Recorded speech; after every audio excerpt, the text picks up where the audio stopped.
왜 나만 이럴까? 이렇게 고민하는 그런 마음들이 있다면 옆 사람을 보십시오. 안 되는 사람들이 많이 있고 우리들 안에서도 한때는 안 된다라는 그런 생각들도 많이 가지고 있었던 우리를 돌아보게 됩니다. 그런데 제가 오늘 말씀을 드리는 거예요. 2015년을 맞이하면서 2014년을 정리하면서 이제 여러분 다 잘 되는 사람들이 되시길 축복을 드립니다. 이렇게 되어서 다 눈에 띄고 막 내 영혼이 잘된 것 같이 내가 범사에 막 잘 되고 막 다 막 강건하고 막 그렇게 되시길 제가 간구합니다. 여러분들도 그런 삶을 사시길 원하고요. 그렇게 되기 위해서 제가 오늘 말씀을 통해서 한 가지 비결을 알려드릴 거예요. 잘 되는 사람이 되어지는 비결. 제가 1년, 2년, 3년 내내 얘기했던 그 비결. 여러분들에게 다시 한번 말씀드립니다. 제가 자녀들이 3명이 있습니다. 첫째는 7살, 둘째는 4살, 셋째는 2살입니다. 이제 내년에 저희 첫째가 학교를 들어가게 됩니다. 제가 여기 전도사로 있을 때, 먼저 이게 아기가 태어났을 때 여러분들에게 이렇게 얘기를 했던 것 같은데, 그게 어느덧 몇 년이 지나고 학부모가 돼요. 그런데 아이들을 셋을 키우다 보니까 이렇게 자녀 양육에 대한 뭐랄까 첫째를 키우는 거랑은 또 다른 어떤 그런 게 있어요. 노하우라 그럴까요? 우리 집에 그러니까 보통 아이들을 키우는 집에 꼭 필요한 것들이 몇 가지 있어요. 그 중에 한 가지가 뭐냐면 체온계입니다. 체온계. 얘가 열이 나나 안 나나 이렇게 딱 이렇게 짚어보고 뜨거운 것 같으면 체온계 갖다 재보고 그렇게 해서 뜨거우면 40도가 막 넘고 막 그런다. 그럼 빨리 병원 데려가야 되죠. 그리고 뭐 38도가 조금 넘는데 40도는 안 되는 것 같다. 그럼 그냥 이렇게 좀 식히면 되고. 이렇게 체온을 잴 수 있는 체온계가 있어야 되거든요. 근데 한 셋째쯤 키우다 보니까 체온계가 필요가 없게 돼요. 사실은 저희 집에도 체온계가 있었습니다. 그런데 이 체온계가 이 온도를 정확하게 이게 짚어주질 못하는 거예요. 여러분, 온도계라는 건 온도를 정확하게 딱 나타내 줘야 되는 거거든요. 여러분, 좋은 온도계가 있고 나쁜 온도계가 있는데 그 기준이 뭐겠습니까? 좋은 온도계는 온도를 정확하게 알려주는 거고 나쁜 온도계는 온도를 정확하게 안 알려주는 거예요. 그때그때 막 다르고 조금씩 차이가 있게 막 그렇게 알려주고 그게 나쁜 온도계입니다. 여러분은 좋은 온도계입니까? 아니면 나쁜 온도계입니까? 사람이죠. 그렇죠. 온도계가 아니죠, 우리는. 사람인데 제가 하는 말 있잖아요. 좋아요. 그러면 좋은 온도계가 되고 싶으십니까? 아니면 나쁜 온도계가 되고 싶으십니까? 당연히 좋은 온도계가 되어야겠죠.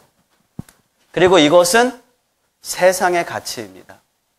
세상 사람들은 우리에게 좋은 온도계가 되라고 계속해서 이야기하고 있습니다.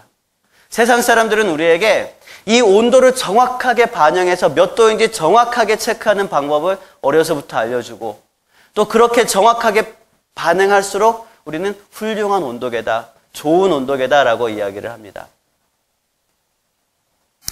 네, 온도계가 되려면 좋은 온도계가 되어야 합니다. 그런데 우리는요, 온도계의 삶에서 멈추면 안 됩니다. 집집마다, 방방마다 온도계가 다 있습니까? 여러분 집집마다 다 온도계가 있습니까? 물론 아이들이 있는 집은 체온계가 꼭 있어야 됩니다. 그런데 집집마다 온도계가 다 있지는 않습니다. 없는 집이 더 많아요. 왜 그럴까요? 추우면 온도 재서 몇 도보다 떨어지면 보일러 돌리고 그런 게 아니거든요. 추우면 보일러 돌리고 더우면 에어컨을 틀고 그 체감하기에 따라서 그냥 그렇게 하면 되거든요. 그러니까 온도계보다 더 중요한 것이 집집마다 있습니다. 뭐냐면 온도 조절계입니다. 이 세상에 필요한 사람은요, 이 세상 사람들은 다 온도계가 되라고 하지만 정작 이 세상에 필요한 사람은 온도계가 아니라 온도 조절계와 같은 사람이 꼭 필요한 사람들입니다. 여러분, 온도계와 온도 조절계의 차이가 무엇입니까? 주변의 상황과 환경을 정확하게 반영하고 있는가? 아니면 주변의 상황과 환경을 내가 조절할 수 있는가? 이 차이입니다. 온도 조절계를 통해서 우리는 집안을 원하는 온도로 만들 수 있습니다. 온도계는 온도를 반영하지만 온도를 조절할 수는 없습니다. 온도 조절계는 상황과 여건에 상관없이 목표해 놓은 온도에 이르기까지 보일러를 계속해서 돌릴 수 있습니다. 언제든지 온도를 조절할 수가 있어요. 잘 되는 사람은 온도 조절계와 같은 사람입니다.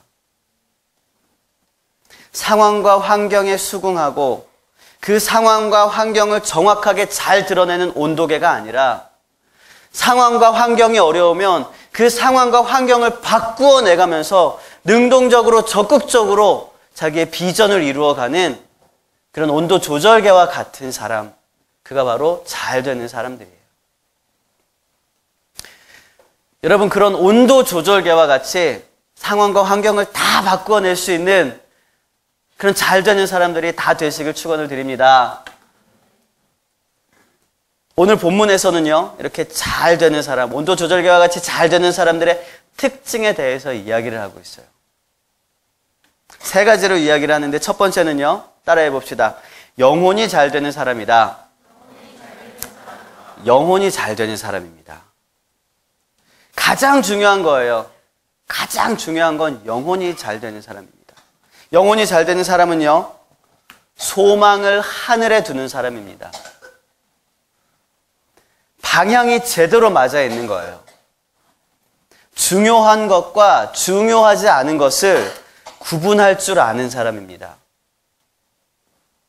우리의 삶에서 중요한 것이 무엇입니까? 우리의 삶 속에서 내가 지금 당장이라도 붙잡고 싶은 그것이 무엇입니까? 다른 것 다 버려도 단 하나만 가지고 나와야 한다면 붙잡아야 할 그것이 무엇입니까? 예수 그리스도를 통한 하나님 나라의 소망입니다. 예수 그리스도께서 우리의 모든 죄를 사하여 주심으로 우리가 얻을 수 있는 영원한 생명, 하나님 나라 천국의 소망이라는 거예요. 이게 왜 중요합니까? 그 소망, 정말 멀어 보이지만 어쩌면 우리 코앞에 다가온 그 하나님 나라의 소망이 오늘의 우리를 살아가게끔 하기 때문입니다. 반대로 얘기하면 오늘 우리가 살아가는 이유는 하나님 나라의 소망에 근거하고 있기 때문이에요. 이 소망을 우리가 놓친다는 것은요, 오늘 하루를 살아가는 이유가 다른 곳에 있다는 이야기입니다. 대부분 우리는 쾌락 때문에 이 소망을 놓칩니다. 좋게 표현하면 재미죠, 재미. 재미있는 것에다가 10분, 20분, 1시간, 2시간 시간을 또 쏟다 보면 어느덧 하루가 다 갑니다. 오늘 하루 재미있었던 일이 하나도 없었다는 것은 나의 삶을 지루한 인생으로 만들어 간다는 착각 속에 빠지게 하는 그런 유혹이 있죠. 재미없는 하루하루, 그것은 우리에게 참 지루한 인생을 준다는 그런 착각을 갖게 합니다. 그래서 우리는 아주 작은 것도 재미를 추구하면서 살아가게 돼요. 그러나 우리의 삶의 이유는 결코 재미가 아닙니다. 쾌락이 아닙니다. 우리는 하나님 나라의 소망을 붙들어야 합니다. 상황에 따라, 환경에 따라 바뀌지 않는 하나님 나라의 소망을 붙들어야 돼요. 다른 것 다 놓쳐도 심지어 우리가 불의의 사고로 식물인간이 되어서 혼자만의 시간 속에 빠지고 혼자만의 생각 속에 빠지고 아무것도 느끼지 못한다고 하여도 우리는 하나님 나라의 소망을 붙잡을 때에 우리의 안에는 참 평안과 기쁨을 누릴 수 있게 되는 거예요. 심지어 그러할진데 우리가 어떤 상황 가운데서도 하나님 나라의 소망을 제대로 붙잡고 있으면 우리가 기쁨과 즐거움, 행복과 평안의 삶을 누리지 못하겠습니까? 왜냐하면 이 하나님 나라의 소망은 삶과 죽음을 뛰어넘는 것이기 때문입니다. 그렇기 때문에 우리를 살아가게 하는 이유가 되게 하는 것이죠. 여러분, 영혼이 잘 된다는 것은요, 하나님 나라의 소망 때문에 오늘 하루를 살아가는 사람입니다. 영혼이 잘 된다는 것은요, 우리의 모든 삶을, 우리의 모든 선택을, 우리 앞에 놓여진 모든 결정을 하나님 앞에 낱낱이 구해야 할 그 날이 분명히 올 것이라는 믿음을 가지고 우리가 그 앞에서 하나님께 칭찬받기를 위해서 하루하루 살아가는 그런 소망을 마음에 품는 사람들입니다. 그 소망을 가지고 하루하루를 승리하면서 살아가시는 저와 여러분 되시길 바랍니다. 잘 되는 사람 첫 번째는 영혼이 잘 되는 거라 그랬습니다. 두 번째 특징은요, 따라해 봅시다. 범사에 잘 되는 사람이다. 범사라는 것은요, 한문으로는 평범한 일입니다. 원어로는 모든 일입니다. 평범한 일이 다 잘 되는 사람, 또 원어로는 모든 일들이 다 잘 되는 사람을 일컬어 잘 되는 사람이다 라고 얘기를 하는 거예요. 그런데 이 모든 일에 빠질 수 없는 게 뭐냐 하면 관계입니다. 사람 관계. 그래서 저는 오늘 이 관계에 대해서 조금 얘기를 하고 싶어요. 여러분, 군생활 잘한다는 게 뭡니까? 총 잘 쏘고 체력 좋고 막 이게 군생활 잘하는 겁니까? 그러면 직장생활 잘한다는 건 뭡니까? 내가 돈 많이 벌고 승진 빠르고 이게 직장생활 잘하는 겁니까? 이거는 또 달라요. 학교생활 잘한다는 건 뭡니까? 우리가 뭐 공부 맨날 1등하고 전교 수석으로 하고 막 이게 학교생활 잘하는 거예요? 아닙니다. 우리가 어떤 뭐 군대생활, 뭐 학교생활, 직장생활을 잘한다는 그 표현 안에는 관계를 잘 맺는 것을 나타내는 거예요. 그런 표현이 딱 들어가 있어요. 공부는 비록 못해도 난 학교생활 잘했어. 친구들이 두루두루 많이 있었고 뭐 이렇게 뭐 그런 것들. 군생활 잘했어. 뭐 비록 총은 다 잘 못 쏘지만 군대 안에서 두루두루 평안을 만드는 사람들, 화평케 하는 자. 이런 사람들을 우리는 관계가 좋은 사람들, 그리고 군생활 잘하는 사람, 직장생활 잘하는 사람 이렇게 표현을 합니다. 모든 삶 속에서 잘한다는 표현은 바로 관계를 잘 맺는 것을 말합니다. 군대에서도 학교에서도 직장에서도 어디서든지 범사에 잘 되는 사람들의 특징은 관계를 잘 맺는 사람들이라는 거예요. 그런데 이 관계에 대한 부분에서 우리는요, 정확하게 이해해야 할 부분이 있습니다. 여러분, 분만실에서, 아이가 태어나는 분만실에서 간호사가 갓 태어나는 아기를 딱 받습니다. 이 갓 태어나는 아이를 딱 받을 때에 어떤 마음으로 받아야 할까요? 첫 번째, 내 아이처럼 소중하고 사랑스럽게. 두 번째, 직장 생활의 일부로 다치지만 않게. 첫 번째, 두 번째. 다시 한번. 첫 번째, 내 아이처럼 소중하고 사랑스럽게. 두 번째, 직장 생활의 일부로 다치지만 않게. 어떻게 이 분만실의 간호사가 아이를 받아야겠습니까? 첫 번째, 두 번째? 당연히 첫 번째죠. 그렇죠? 내 아이처럼 소중하고 사랑스럽게 아이를 받아서 그 아이를 잘 보살피고 잘 이렇게 뒤처리를 잘 해주면서 이렇게 아이를 안아주는 것. 이게 관계입니다. 그런데요, 이 간호사가 정말 자기 아이처럼 사랑을 쏟아서 아이를 잘 받고 엄마가 회복하는 동안에 아이를 잘 돌보아 주었습니다. 그리고 자기 아이처럼 그렇게 잘 먹이고 잘 재우고 그렇게 했습니다. 근데 그러고 나서 산모가 잘 회복되어서 아이를 데리고 태어나려니까 이 간호사가 너무나 아이를 사랑했던 나머지 아이를 보내주지 않는 거예요. 이 아이는 내가 내 아이처럼 그렇게 사랑했던 아이입니다. 이 아이를 보낼 수 없습니다. 그러면 되겠습니까? 이걸 말하는 게 아닙니다. 관계라는 것은 그것입니다. 간호사는 물론 최선을 다해서 내 아이처럼 신생아를 돌봐야 하겠죠. 하지만 간호사가 담당하는 시간은 신생아실에 아기가 있는 동안만큼입니다. 여러분 중에 여러분이 태어났을 때 여러분을 받았던 간호사와 아직도 연락을 하시는 분이 있습니다. 관계란 그런 거라는 거예요. 맺을 때가 있으면 끊을 때가 필요하고 모든 관계를 다 우리가 지속할 수는 없다는 거죠. 하나님께서 누군가에게 어떤 관계를 주시는 이유는 그 상황에, 그 시간 속에서 그 사람을 통하여 하나님께서 이 사람에게 말씀하시고자 하는 것이 있기 때문입니다. 또 이 사람을 통해서 그 시간에 그 상황 가운데서 도움 주시고자 하시는 부분이 있기 때문입니다. 영향을 미치고자 하시는 부분이 있기 때문입니다. 우리는 그 사람을 통해서 역사하시는 하나님을 바라보아야 하는 것입니다. 그 사람만 보고 있으면 안 돼요.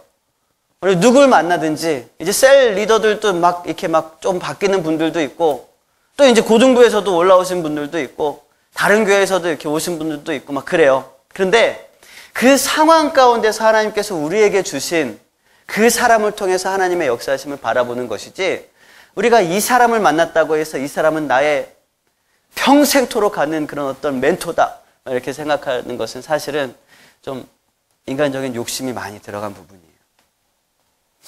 저도 마찬가지입니다. 여러분들의 담당 목사는 누굽니까? 저예요. 그건 헷갈리시면 안 됩니다. 하지만 저는 평생토록 여러분들의 담당 목사가 되어야 한다고 생각하지 않습니다. 절대 그렇지 않습니다. 지금 청년의 때에 여러분들이 지금 잠깐이라도, 누군가는 한 주, 두 주라도, 누군가는 1년, 2년이라도, 누군가는 한 10년 되겠네요. 한 10년이라도 그렇게 청년의 때에 저를 통해서, 청년 담당 목사를 통해서 이렇게 여러분들이 영향을 받고 세워지고 하나님이 주시는 은혜를 누리고 그 가운데서 하나님이 역사하시는 것들을 바라보는 것, 그것을 바라봐야지, 안 그러면 그게 자칫 우상이 될 수 있어 버리는 거예요. 이 관계 가운데서 하나님이 일하시는 것이고요. 그 역할이 끝나면 기쁘게 떠나보내는 것 또한 하나님의 뜻입니다. 그러나 함께 있는 동안에는 어떻게 해야 될까요? 함께 있는 동안에는 정말 하나님께서 저 사람을 통해서 나에게 하시는 말씀이 무엇일까 귀를 기울여 듣고, 하나님께서 이 시간, 이 시점에 저 사람을 통해서 저 사람을 나에게 붙여주신 이유는 무엇일까? 정말 마음을 기울여서 다하여서 듣고 또 그 말씀에 순종하는 것이 하나님이 기뻐하시는 뜻입니다. 자, 그러면 함께 있는 동안에 관계를 맺고, 함께 있는 동안에는 어떻게 관계를 맺어야 할까요? 어떻게 선한 영향을 서로에게 미칠 수 있을까요? 저는 그 첫 시작은 중보기도라고 생각을 합니다. 중보기도. 중보기도는 결코 쉬운 일이 아닙니다. 중보기도를 하면은요, 나에게 어떠한 이익도 없어요.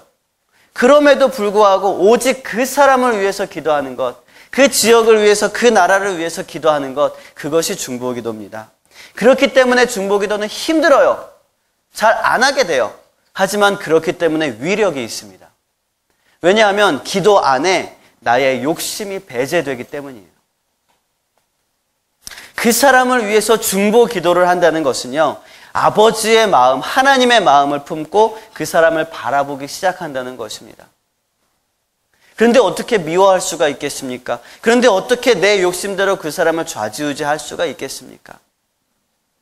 범사에 잘 되는 사람은 관계에서 성공하는 사람입니다. 관계에서 성공하는 사람은 그 관계 가운데서 서로를 위하여 중보하면서 그 관계 가운데서 하나님께서 이 사람을 통해 나에게 말씀하시는 것은 무엇일지 바라보는 그런 사람입니다. 그리고 그 사람을 향한 하나님의 마음을 품고 중보기도하면서 맺을 때 맺고 끊을 때 끊을 수 있는 그런 관계, 축복하며 보낼 수 있는 그런 관계가 바로 관계에서 성공하는 사람들입니다. 여러분, 관계에서 성공하셔서 범사에 잘 되는 사람들 다 되시길 축원을 드립니다. 세 번째입니다. 첫 번째는 뭐라 그랬습니까? 잘 되는 사람. 첫 번째, 영혼이 잘 되는 사람. 두 번째는 범사에 잘 되는 사람이라고 했어요. 세 번째는 따라해 봅시다. 잘 되는 사람의 특징은 강건한 사람입니다. 강건한 사람이다. 강건한 사람입니다. 강건하다는 것은요, 몸의 강건함을 넘어서서 생각이 건강한 사람을 말합니다. 사상이 올바른 사람이에요. 사상이 올바른 사람. 건강한 사고방식을 가지고 있는 사람입니다. 건강한 사고방식은 부정적인 사고를 버리는 데부터 시작합니다. 건강한 비판은 사람을 살리지만 반대를 위한 반대라든지 부정적인 시각이라든지 아니면 어떤 새로운 것이 있을 때 안 되는 것부터 바라보는 그런 시각들, 그런 것들은요, 관계를 깨트리고 사람을 죽이게 만드는 그런 생각이 되고 마는 것입니다. 똑같은 사건에 대해서 사람에 따라 여러 관점으로 볼 수가 있는데요. 어떤 사람은 긍정적인 부분을 볼 수가 있고 어떤 사람은 안 되는 이유를 볼 수가 있어요. 그러면 내가 이거 어떤 사건을 보면서 이 사건 안에서 긍정적으로 바라보고 할 수 있어라고 생각하는 사람에게는 부정적인 부분이 보일까요? 안 보일까요? 보일까요? 안 보일까요? 보여요. 보이지만 그것 때문에 안 되는 것이 아니라 그것을 딛고 넘어가야 할 그런 문제로 보게 되죠. 예를 들어서 선교를 준비하는 2명의 선교사님이 있다고 생각해 봅시다. 두 사람은 똑같은 지역으로 똑같은 비전을 가지고 나가고자 합니다. 근데 한 사람은요, 선교를 하기 위해선 반드시 재정적인 문제가 해결이 되어야 됩니다. 근데 이 사람은 재정이 없어요. 둘 다 재정이 없어요. 근데 한 사람은 재정이 없어요. 그래서 재정이 없기 때문에 목적하는 곳에 가지 못하게 된다는 생각에 그래 안 되겠다. 그러면 목적지를 수정하자. 그래서 조금 더 좀 가기에 좀 이렇게 저렴한 곳으로 그렇게 재정에 맞춰서 선교 지역을 바꾸게 됩니다. 또 한 선교사는요, 하나님께서 나에게 주신 비전은 이 나라고 이 땅이다. 그런데 재정이 부족하다. 그런데 이 재정 부족한 것이 비전을 수정하는 이유가 아니라 딛고 넘어가야 할 이유가 되어지는 것이죠. 그래서 이 사람은 재정을 채우기 위해서 노력합니다.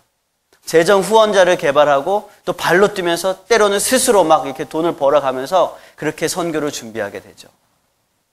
둘 다 귀한 하나님의 선교를 감당하는 사람들입니다. 하지만 그 둘이 모두 다 생각이 건강하다고 말할 수는 없어요. 단편적인 예이지만 여러분, 어떤 이들에게는 할 수 없는, 안 되는 그런 이유가 어떤 이들에게는 극복하고 넘어가야 하는 그런 이유가 되어지게 됩니다. 그 자세의 차이는요, 내 생각이, 내 사고방식이 얼마나 강건한가에 달려 있습니다. 여러분 마음속으로 초등학교 때부터 생각했던 꿈이 있죠. 나중에 커서 뭐 될래? 점점 내려가죠. 저는 사실 초등학교 3학년 이전까지 꿈이 제가 예전에 말씀드렸는데 뭔지 아세요? 대통령이었습니다. 근데 이게 저도 여기 조금 내려가다가 마지막 고3이 지나가면서 정말 무궁무진한 꿈을 가지게 되었죠. 목사. 그 꿈을 이루는 한 걸음 한 걸음 안에 나가게 되었습니다. 여러분, 잘 되는 사람은 적극적인 생각을 가지고 건강한 사고 방식을 갖는 사람입니다. 되는 이유를 찾는 사람이에요. 여러분, 2015년에 하나님 안에서 이루고자 하는 것들이 있습니까? 그 비전이 이루고자 하는 것이 그냥 여러분의 고정관념 안에서 머물러 있지 않으시길 바랍니다. 여러분의 한계 내에서만 이루고자 하는 것들을 품지 않으시길 바랍니다. 여러분이 할 수 있는 것 안에서 가까스로 비전을 붙들고 있는 것이 아니라 하나님이 여러분들을 향하신 비전과 뜻을 높은 곳에 두시고 그것을 저해하는 요인들이 있다면 하나하나 깨트리면서 넘어가면서 그렇게 여러분의 비전을 이루어 가시길 바랍니다. 여러분, 그렇게 할 수 있습니다. 그 첫 번째는 뭐냐 하면 건강한 생각, 건강한 사고방식에서부터 시작하는 것입니다. 그 한계를 극복하며 나아갈 때에 하나님께서는요, 더 큰 믿음과 담대함을 주실 것이고 그것으로 더 높은 비전을 향해서 나아갈 수 있게 되는 거예요. 이것이 잘 되는 사람의 특징입니다. 제가 3가지를 말씀드렸어요. 첫 번째는 뭐라 그랬습니까? 영혼이 잘 되는 사람. 두 번째는 범사에 잘 되는 사람. 세 번째는 강건한 사람. 무엇이? 생각과 사고방식이 건강한 사람입니다. 그러면 한 가지만 더 말씀을 드립니다. 어떻게 하면 영혼이 잘 되는 것 같이 범사에 잘 되고 강건한 사람이 될 수 있을까? 오늘 본문에서 딱 한 가지를 말하고 있습니다. 제가 방금 말씀드린 게 2절이에요. 그리고 3절과 4절에서 공통된 것을 딱 한 가지 얘기하고 있습니다. 무엇입니까? 진리 안에서 행하는 것입니다. 진리 안에서 행하는 것. 그러면 진리 안에서 행하는 것이 뭐냐? 이것만 딱 해결되면 되는 거예요. 그럼 우리는 잘 되는 사람 되는 거예요. 이게 비결입니다, 여러분. 잘 들으셔야 돼요. 요한복음 16장 말씀을 함께 읽어봅시다. 시작.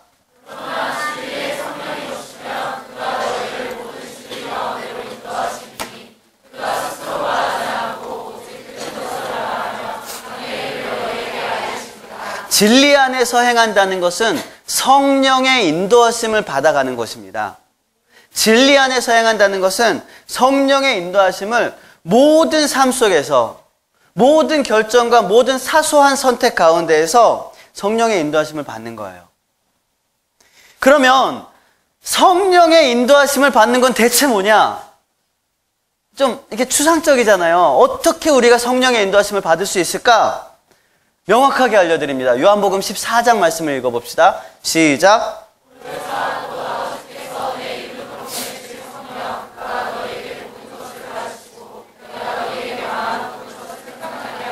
따라해봅시다. 생각나게 하시리라. 여러분, 말씀을 듣고 말씀대로 살고 싶고 잘 되는 사람 되고 싶고 하나님 안에서 하늘 소망 품고 막 달려가고 싶은데 어떤 상황이 딱 닿으면 이 말씀부터 생각나요? 아니면 상황부터 생각나요? 상황부터 생각나요. 어떻게 하는 게 나한테 이익일까? 어떻게 하는 게 이 세상 가치로 볼 때 이게 이익이 되어지는 걸까? 이것부터 생각나니까 그게 문제예요. 근데 우리가 성령님께 기도하고 성령님의 도우심을 구한다는 것은 이 상황 가운데서 세상의 가치가 먼저 떠오르는 게 아니라 하나님의 말씀이 먼저 떠오르게 하시는 거예요. 생각나게 하시는 것입니다. 생각나게 하시는 거예요.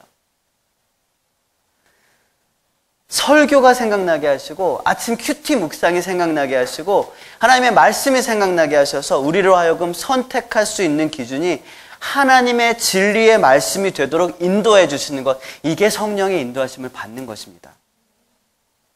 여러분, 어떤 상황 가운데서 말씀이 떠오르는 것은요, 성령의 인도하심입니다. 그런데 그렇게 떠오르는 것 자체를 진리 안에서 행한다고 말하지 않아요. 왜냐하면 행한다는 것은요, 그 말씀을 순종하면서 행동하는 것을 포함하고 있기 때문이에요. 어떤 상황이 딱 마주쳤어요. 말씀을 떠오르게 하시는 성령님께서 강하게 말씀을 떠오르게 하셨어요. 그런데 아니야, 잠깐만요. 그건 아닌 것 같아요. 아니, 잠깐만요. 그리고 내가 나의 욕심대로 세상의 가치대로 이를 선택합니다. 그건 성령의 인도하심이 있었음에도 불구하고 진리 안에서 행하지는 못하게 되는 것입니다. 상황 가운데서 성령의 인도하심으로 말씀이 떠오를 때에 그 말씀에 순종하면서 결단하고 고백하고 그 하나님의 말씀을 선택할 수 있는 그 결정, 행함, 그것이 바로 진리 안에서 행한다는 것입니다. 그리고 그 사람이 바로 내 영혼이 잘됨 같이 내가 범사에 잘되고 강건하게 되어지는 그런 사랑하는 사람들이 되는 것입니다. 굉장히 쉽죠? 여러분, 하나님 앞에 기도하는 거예요. 하나님, 성령님 나를 인도해 주시옵소서 기도합니다. 그러면 우리의 삶 속에서 떠오르게 하십니다. 그러면 그 말씀대로 눈 딱 감고 순종하면서 나아가는 거예요. 굉장히 쉬워요. 그러면 잘 되는 거예요. 잘 되는 사람 되는 거예요. 여러분, 2015년이 기대되십니까? 2015년이 기대되십니까? 저는 이 한 해가 하나님의 기쁨을 위하여 여러분이 범사에 잘 되고 강건하기를 간구합니다. 여러분의 모든 삶을 통하여 하나님의 말씀이 이루어지고 성령의 인도하심에 순종하는 증거들이 여러분의 삶의 곳곳에서 나타나고 영혼이 잘됨 같이 범사에 잘되고 강건하게 되시길 주님의 이름으로 축원을 드립니다. 함께 찬양하겠습니다.